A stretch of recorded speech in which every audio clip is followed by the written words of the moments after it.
Alright, y'all, so hello. Today I'm revamping the room in the dining room and the guest bedroom. So yeah, we are switching up some things. I just want to do a little play with me real quick and then show y'all too, like the thought process behind how I try to decorate. Because a lot of people say, how you come up with the ideas? How you just come up with the ideas? Child, I don't know. It's a lot of trial and error when I am styling our place. I would rearrange stuff. In my head, it would be one way, but then when I put it together, it doesn't look right. So then I would like switch it up. Look how it's raining. It's so pretty out. I love when it rains. Look how pretty it is. So pretty. Anyway, so yeah. So this area here, I think I'm gonna leave the bar area here.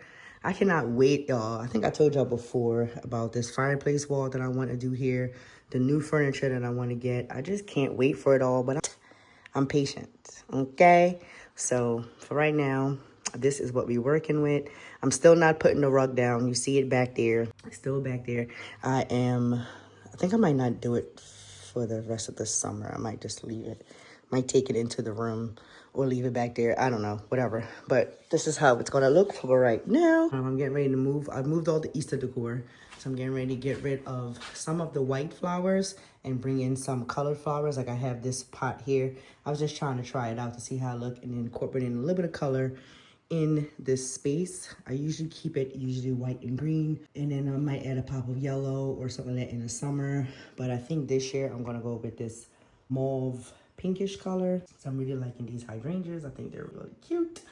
So, but anyway, that's what's happening right now. So let go.